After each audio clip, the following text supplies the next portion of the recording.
The ACC still has a team standing in the college football playoff, and let's talk about what it's going to take for Miami to slow down that Ole Miss offense. Let's assemble the squad. You're talking ball with the ACC squad. From Florida State to North Carolina, from Syracuse to Miami, and from NC State to California, it's the local experts of the Locked On Podcast Network, bringing you scoops, breakdowns, and the most comprehensive preview of the upcoming ACC weekend. Hang on, it could get loud, it could get heated, and it will definitely be fun. Squad up, you're part of the ACC squad. The Miami Hurricanes and Ole Miss Rebels do battle tonight in the Fiesta Bowl semifinal of the college football playoff. Thank you so much to the everydayers for making the ACC squad your first listen. We're available wherever you get your podcasts. We're on YouTube. We are part of the #1 Locked On Podcast Network, your team every day. We'll talk ACC transfer portal because there's certainly a lot going on in the portal. Maybe not a whole lot going on in the ACC, but there's a lot going on. We do have some important ACC departures, though, to talk about. We'll talk about Miami's keys against Ole Miss. I am Alex Donno from Locked On Canes. We got Jackson Holzer from Locked On Syracuse. We got Jarvis Davis from Locked On Georgia Tech. We got Grayson Boone from Locked On Wolfpack. Brian Smith from Locked On Seminoles and the Portal Podcast. And Brian, I will let you buy the first round. What's it going to take for Miami to frustrate and hopefully slow down that dynamic Ole Miss offense with Trinidad Chambliss at quarterback playing out of his mind lately? Yeah, he was really good against Georgia. Give that young man a lot of credit for pass catchers and everybody else. But Miami's pass rush does a great job of getting home with 4. That's the difference. Mm-hmm. Every defense is different when you can drop 7 or 8. It's amazing how that works. And when you have edge rushers like they do, especially in that first quarter, it is paramount that Ole Miss gets first downs and wears out the Miami defense, even if it's short passes, short runs, whatever, and to stay in front of the chains. Don't get in 3rd and 8. 3rd and 8 is bad. It's very, very bad. You have to be able to stay ahead of the chains. Hopefully for them, I mean, they can run the ball, but I'm not sure that's going to go great because I think Miami's interior D-line is pretty good too. Their middle linebacker's good. I think they're going to have some problems there. So Miami's key, no dumb turnovers on their offense, obviously, but defensively, no dumb penalties. Do not extend drives. Ole Miss does not need any help. They've got plenty of playmakers and just tackle. Eventually, they're probably going to succumb to a penalty or something stupid happen. And if you frustrate them, Trinidad might throw it up. Just one play can change it because I don't think Ole Miss's defense is going to be able to slow down Miami's run game.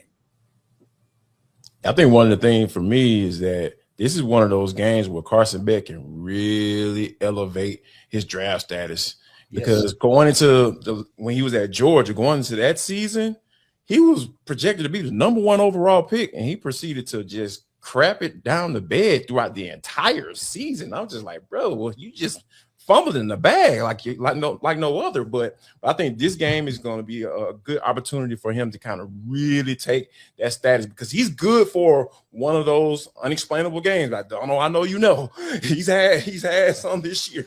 So when you look at it from that aspect, I feel like this dude cannot have one of those games. This would be the absolute worst time for him to have one of those games. All he has to do is just kind of stay in the pocket, turn around and hand that bad boy off and get that run game established and then, and play off of that.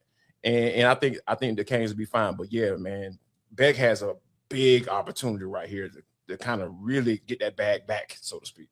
I don't really think Miami and specifically Carson Beck really have to change much of anything right now. I mean, they just beat Ohio State, who many, including myself, considered to be the favorite to win the college football playoff entirely. So now you're going up against an Ole Miss team, and Ole Miss is really, really good, and they have that elite offense. But we know that Miami's defense can basically hang with anybody in the country and actually pretty much stop anyone in the country. So when I look at Carson Beck, I say it's very simple. Don't suck. Like that's it. Like he doesn't need to. The point is that he doesn't need to elevate his draft status. He doesn't need to go out there and feel like he needs to prove something to the world and needs to go out there and throw 300 yards and 4 touchdowns. Yeah, sure. If Miami's defense craps the bed and all of a sudden Ole Miss just figures them out, he may have to do that. But based on what we have seen from the Miami defense, okay, Carson Beck, hang in the pocket, don't turn the ball over, give the ball to Mark Fletcher and his band of merry men of running backs that they have to go after, and that's it. Like that's all he has to do. And therefore, if that is able to occur, Miami should win this game. Yeah, I think Jackson nailed it. For Carson Beck especially, just be a game manager. They don't need him to be a superhero because they haven't needed him to be one against Texas Tech or Ohio State. The defense has carried them so far, and all he has to do is basically just help them get across the finish line. And, you know, for Ole Miss, the superpower, for, I guess you could say, for Trinidad Chambliss is his ability to improv. So will he be able to escape the pocket and make magic happen? He did that against Georgia. Can Miami prevent that from happening? I think that'll be one of the biggest keys. I thought Brian nailed it with the run game for Ole Miss. I don't know how they're going to try and get Kyan Lacey going, even though I think he's having quietly like one of the better seasons in recent memory for running back, and nobody's really talking about him. But Miami, I do see the advantage for the Hurricanes in this game. Defense will win you championships, and on a stage like this one, this is where you get it done. Yeah, Kyan Lacey on the year, just under 1,500 yards and double-digit touchdowns, but Miami's got a top-5 rushing defense, so it's the rock meets the hard place on this one. And, you know, to what Brian was saying about Miami's interior defensive line, the Hurricanes have seemingly gotten some good news this week. It's all but confirmed that defensive tackle Ahmad Moten Sr., who's one of their key run stoppers, is going to play. You know, he picked up an injury early in the Ohio State game and didn't return, but it looks like he's on track to play in the defensive backfield. O.J. Frederick, who's one of Miami's starting corners, is going to play. He was taken off the injury report completely. You know, Miami does have a deep defensive backfield, but this is the type of game where you need all of them, because an area outside of how good Trinidad Chambliss is, an area where Ole Miss excels is spreading the football around to 4-5 different receivers. So you need to have as many DBs rotating as possible. You know, in terms of Miami's rushing offense in this one, you guys outlined the defensive keys perfectly, talked a little bit about Miami's running game. This is a game where on paper, now the game's played on grass, not on paper, but you would think Miami is going to be able to get their running game going. You know, Mark Fletcher's been averaging 140 plus per game so far in the playoffs, and Ole Miss brings in the 65th ranked rushing defense in the country. They've given up a lot of yards throughout the year. They did do a fine job adjusting against Georgia with their run defense, but of course Miami's going to try to lean on them with their physical offensive line. And yeah, on Carson Beck, lately he has excelled at not sucking. That's kind of been his superpower over the past 6 weeks. He's only thrown one interception over his past 6 games. I think he's played really well in the context of the offense. You know, maybe this is a type of game, and obviously Ole Miss has got to be a really, really good team to get as far as they've gotten to, but it's probably not the toughest defense Miami has faced. Of our best offense Miami has faced all season long, let alone the playoffs, but probably not the best defense they've faced yet. So this could be a game where Malachi Toney's able to get going a little bit more, because Ohio State and Texas A&M both did a really good job kind of keeping him locked up for most of that game. So maybe he can break out in this one. But when we come back, want to go around the table and get predictions. And we'll talk some transfer portal because it's wild. You've got players who could potentially get sued for entering the portal. The Big Ten takes their agreements very, very seriously, more so than the ACC apparently. You want to keep it locked right here. We are only getting started on this brand new episode of the Locked On ACC Squad. And we're only getting started with Rocket Money. Let's be real. Managing your finances can feel overwhelming. Between subscriptions you forgot about, it happens. Bills that keep going up, they never go down, right? And trying to figure out where all your money actually goes each month, it's easy to feel like you're losing control. And who has time to track every transaction or hunt down all the hidden fees? That's where Rocket Money comes in, the personal finance app that helps you take control. It finds and cancels your unwanted subscriptions, monitors your spending, and helps lower your bills so you can grow your savings. Folks, I love how it tracks all my subscriptions. I had way too many, and it lets me cancel them right in the app with just a few taps. No more hunting down customer service numbers. The automatic transaction categorization is a game changer. I can finally see exactly where my money is going every month. You can set budgets and goals, get personalized insights, and receive real-time alerts for large transactions, upcoming bills, and low balances. Let Rocket Money help you reach your financial goals faster. Join at rocketmoney.com/lockedon. That's rocketmoney.com/lockedon. rocketmoney.com/lockedon. Thank you so much for making the Locked On ACC Squad your first listen. And if you love the shows on this network, including Locked On Syracuse, Locked On Georgia Tech, Locked On Seminoles and the Portal Pod, Locked On NC State, Locked On Wolfpack, I should say, and Locked On Canes, you got to check out the Everydayer Club. Guys, you can get exclusive newsletters, one-on-one text messages, exclusive Discord access, ad-free editions of all the shows. Check out the link in the show notes below to join the Everydayer Club today. All right, fellas, I've gone record a couple times this week on my predictions, so I'll stick with it. I do see Miami having the edge in this one, and again, physicality, line of scrimmage play, trying to keep Trinidad Chambliss off balance. I think the key is going to be containing him, because like Jackson mentioned, when he gets outside the pocket is when he's at his most dangerous. I've got Miami 31-24, which, relatively high-scoring game compared to the ones Miami's played so far. So I'm going 31-24 Miami. What say you, Jackson Holzer? I think a high-scoring game probably benefits Ole Miss because they have the better offense. But I don't think it's going to be as high-scoring as you're predicting. I think Miami is going to win this game. Been going back and forth. 24-17.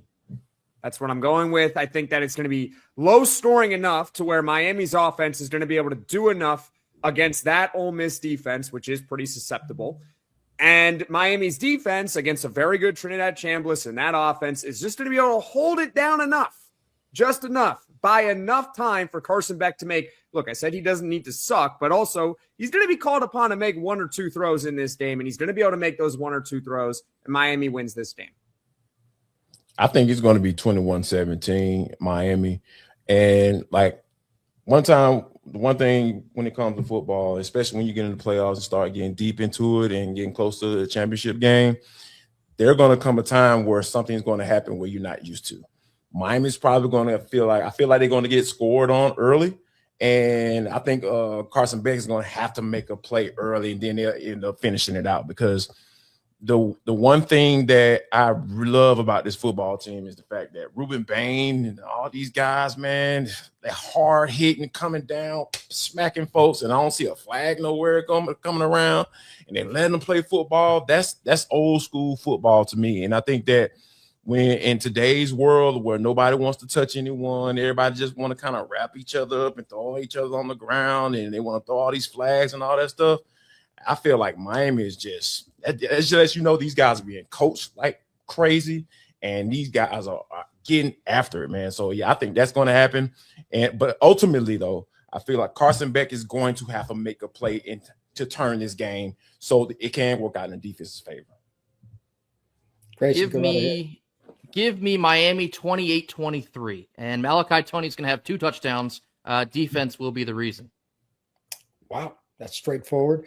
I like Miami. I like Miami 31-21. I think they'll have a defensive play that seals the game, whether it's a pick six, scoop and score, or sets up a short field. I just think eventually, well, Trinidad's awesome. Not taking anything away from that young man. Yeah. I think Miami's pressure will eventually cause a big play that seals the game for the Hurricanes.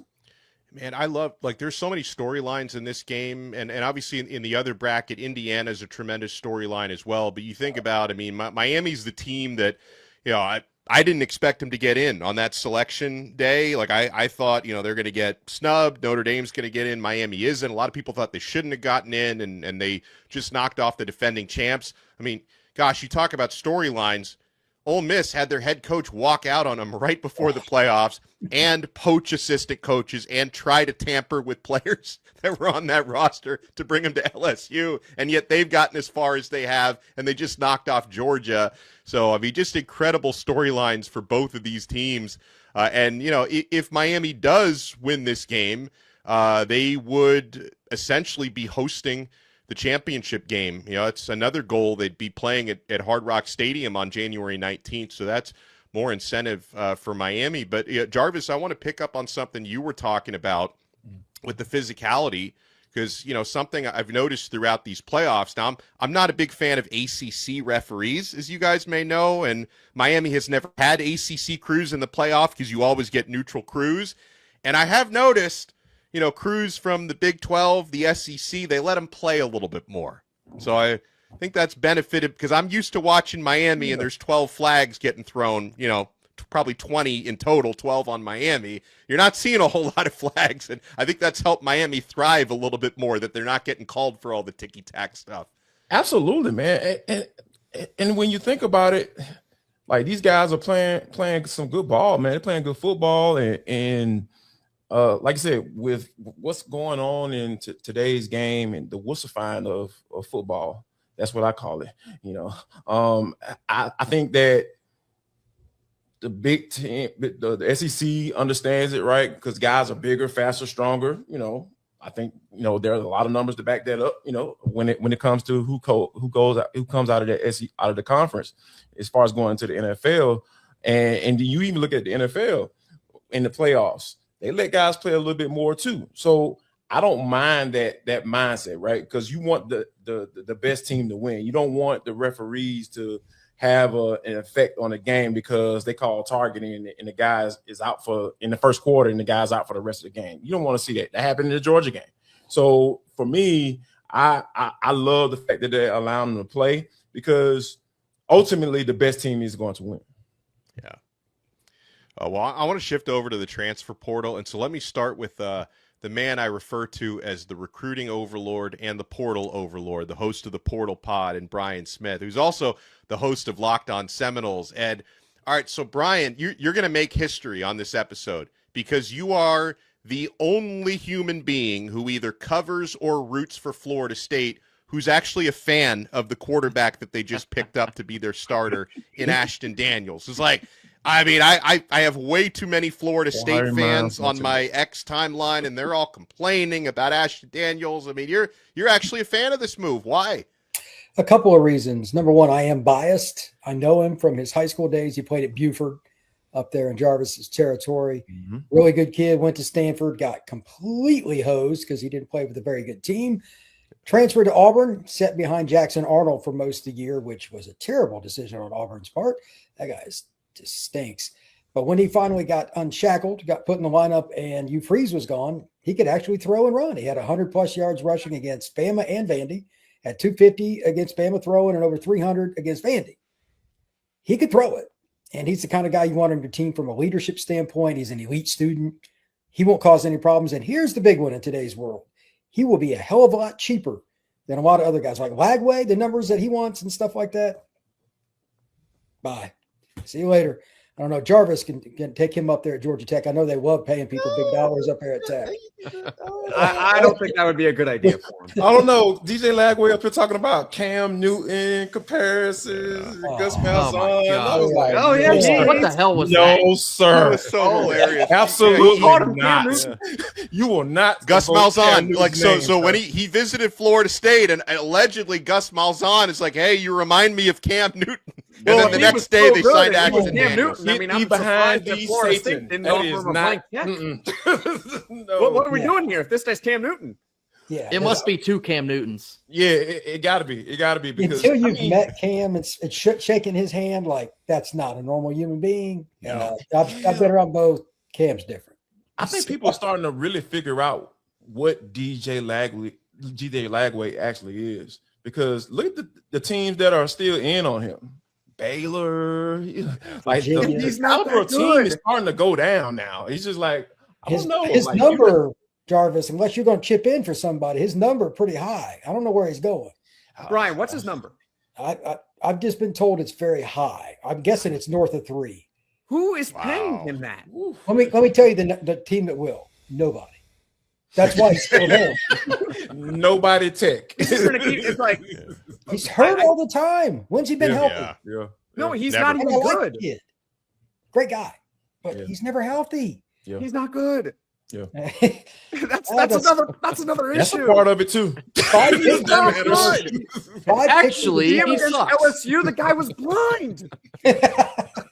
5 picks. What are we doing? 5. He looks good getting off the bus, man. After that, it's kind of like I'm still waiting. So that's and if he doesn't end up at Baylor, then there's big red flags, because Baylor, that's where his dad played. He's from the area, so like if he ends up somewhere lower level than Baylor, there's a real problem with whatever he's asking for or whatever his physical exams have looked like. But yeah, I want to open it up when we come back. We've got representation, not only from Florida State, from Georgia Tech, from Syracuse, from NC State, from Miami, tracking the transfer portal activity in the ACC so far. You want to keep it locked right here. We're not done yet on this brand new episode of The Squad.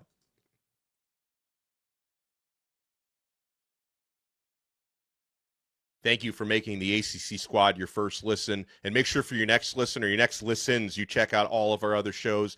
Locked on Canes, which I host. Jackson hosts Locked on Syracuse. Jarvis hosts Locked on Georgia Tech. Brian, Locked on Seminoles. Grayson, Locked on Wolfpack.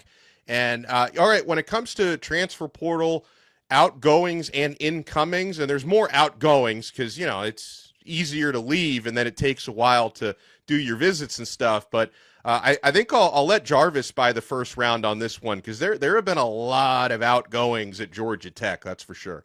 Yeah, Isaiah Kyan, Zion Taylor, Bailey Stockton, the incumbent starter at quarterback, Aaron Philo, everybody and their mama is going down to Gainesville seemingly. Harrison Moore, the center, everybody's gone. Everybody's leaving, and I think that's the big thing, man.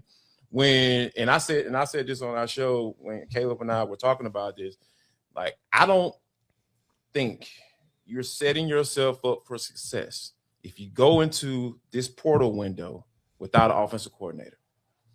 It just doesn't make any sense, because think about it. When these guys come on and visits, they are wanting to hear how you're going to utilize them in your system. How can I benefit from coming here? How much money you going to pay me? All of those things, all of those conversations are being had. And I feel like he kind of set himself up for failure when it comes to, being able to let Aaron Philo know, hey, here's what we're doing, because they paid the man $1 million to stay last year. He was riding the pine. He got $1 million just to sit on the bench. So it's nasty work. Yeah, it's crazy work, man. Buster Faulkner, the OC now at Florida. Yeah, it was some good maneuvering going on behind the scenes when it comes to this guy, because Bailey's going down there as well. So they got several guys going down to Florida coming from Tech. So yeah, I think Key is a little bit behind the 8 ball when it comes to like skill guys. Offensive lineman, he's kind of filled in the gaps a little bit. Looks like that offensive line starting to come together. But as far as wide receivers, Tech has one guy who caught a pass on this roster. Jordan Allen. That's it. One guy. That means it's going to be a long year for you next year. Probably so. Yes. I hope people like it. Feels like it's going to be one of those years. Yeah. Wow. I wouldn't be too sassy though, Brian, because it seems like Florida State's had a few losses as well. They've got 30 or 31 players on scholarship that have left. That's ridiculous. Are they? Is it all on them leaving, or is it Mike Norvell in Florida State saying, go to the portal and nudging them? Because we know that exists. Yeah. A little of both, but there have been too many key guys. Like Wayne McCoy just got in the portal, the Veesaar twins. The twins, yeah. So, Amari Williams, this is not a good trend. Like, there's several NFL guys that are headed to the portal. That means you're going for 5 and 7 again. I mean, that's just the way it is. So otherwise proven this team ain't going to a bowl again next year. It's not. Sorry. How are things going with Syracuse, Jackson? I mean, they've lost a lot of guys, but I wouldn't say they've lost anyone that's too significant. I mean, right. Yassine Willis is their starting running back who left, and he went to Kansas. So, take that for what it's worth. I mean, Daryl Gill is somehow – I like Daryl Gill. I think he's a good receiver, but he's somehow one of the top players overall in the portal. I strongly disagree with those rankings. It's not Brian who made those rankings, by the way. It was 24/7 Sports. And Jonte Cook, I thought that was probably the biggest one that they lost, but even then he had about 500 receiving yards last year. So you can replace that. Issue is, while they haven't really lost anyone that's significant, so far with Syracuse, and I don't want to sit here and panic, but it's kind of like I'm poking a stick and being like, all right, do something. They've made 3 additions so far, and I look at them and I say, I really? Are we sure? Is this the best that we're going to do? Michael Smith, tight end, upside, maybe. Juwan Johnson from LSU, 3rd string running back last year, 3.5 yards a carry. Is he going to be the running back 1? Oof. Cole Weaver from Miami, Ohio. I don't know. It's kind of just a wait and see type game. We know that Syracuse is trying to get themselves another quarterback, probably 2 quarterbacks in this portal cycle. They don't want to have what happened last year with Ricky Collins when Steve Angeli went down. So it's kind of just wait and see right now in Syracuse land. What about NC State, Grayson? I know they've had some losses, but also a key retention piece with C.J. Bailey sticking around. Yeah, I mean, we'll see how long this remains true, but I think NC State's in a decent spot at the moment. Obviously, priority number 1 was C.J. Bailey, and they got the pen to paper right before the portal opened to avoid any additional stress there. You lose Hollywood Smothers to the portal, but most of us, in fact, both Kenton and I, kind of assumed he'd be going to the NFL draft, which still could happen, even though he has committed to Alabama since. But, you lose a couple pass catchers in Noah Rogers and Terrell Anderson, who's committed to USC. That's Southern Cal, not the one in South Carolina. But yeah, I mean, I think there's going to be an added focus on beefing up the trenches on both sides of the football. We've actually done some work on the offensive line already. We've retained Spike Souls, who's a freshman All-American offensive guard, who I think he'll play probably center next season. We picked up an All-AAC offensive tackle from ECU. That's Jamarian McCrimmon. And so far, the other portal addition was Victor Snow, who's an first-team All-MAC receiver from Buffalo. So kind of slow out of the gate, but I think NC State's lining up to be in a pretty decent spot once this haul is complete. Yeah, as far as Miami goes, 0 additions yet to this point. Kind of the strategy from Mario Cristobal seems to be get through this Ole Miss game and then win or lose, try to set up a bunch of visits this weekend. I think Miami is in a good spot to land former Boston College defensive back Omar Thornton, who is from South Florida, went to American Heritage. I think that's one that could pop. In terms of departures, a couple guys that I hate to see go. Most of the ones that have left so far are, players in crowded position groups that just haven't gotten a lot of playing time yet. Miami lost wide receiver Ray Joseph, who I really like, but when he's a slot receiver. When he got to Miami, he was playing behind Xavier Restrepo for 2 years. And then you thought maybe his 3rd year he'll get chances to play. And then Malachi Toney shows up. So the timing could not have been worse for Ray Joseph. Miami lost a couple of defensive linemen. Dalen Russell, who I don't think was going to get a whole lot of burn. Dante Simpson was one. I was upset to lose him because true freshman this year. He did get some PT. I thought he would play a big role next year, but he decided to leave. Tight end Brock Schott, who, Miami has a lot of tight ends, and they also didn't use them a whole lot in the passing game this year. So he might have just thought, and he's already gone to Indiana, which is where he's from, which is really interesting because Miami might match up against Indiana in a championship game, and now they've got a guy to share all the secrets that's just arrived there. So that could be an interesting storyline to follow. And Miami lost a couple of young receivers who just weren't really going to get on the field there in Nye Carr and Chance Robinson. So that's kind of how the outlook has been for Miami. Not any huge impact guys leaving, but some players who you thought could have been a part of the future. So I guess, Brian, I'll ask you in closing, for any teams not represented here, have there been any other, big impact moves in the ACC, Clemson and otherwise? Nothing that I would be shocked by, although the last I heard, the portal changes. If Virginia ends up with DJ Lagway, that would be a cool story because they were on that list. I don't know what they would like.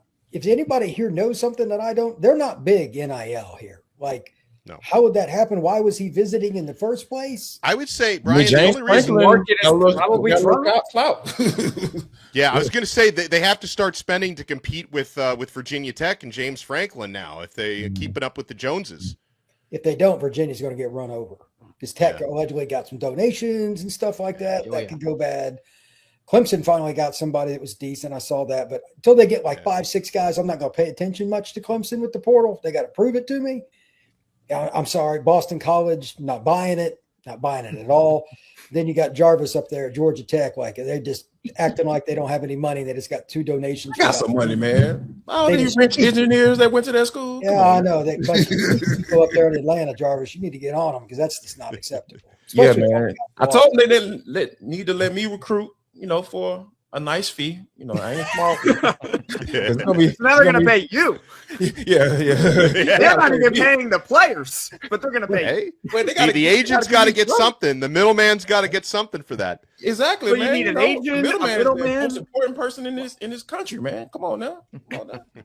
But let's. I know how to speak the language, baby. Early next week, we'll have a really good feel because, like Donno was saying with Miami, a lot of visits between now and early this weekend. Everything will come to fruition next Monday, Tuesday.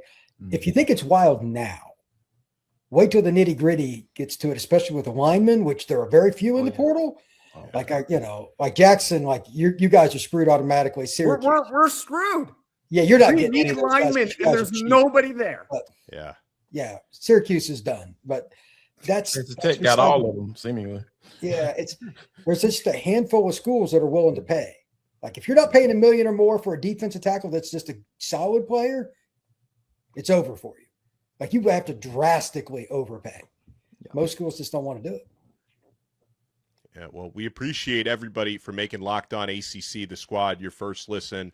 Again, if you missed our Miami Ole Miss preview, you want to rewind, getting you set for the big game tonight in the Fiesta Bowl. Huge shout out and thank you to Jackson Holzer from Locked On Syracuse, Jarvis Davis, Locked On Georgia Tech, Brian Smith from the Portal and Locked On Seminoles, Grayson Boone, Locked On Wolfpack. I'm Alex Donno from Locked On Canes and Locked On ACC. And we'll talk to everyone next time on another episode of the Locked On Squad, part of the #1 Locked On Podcast Network, your team every day.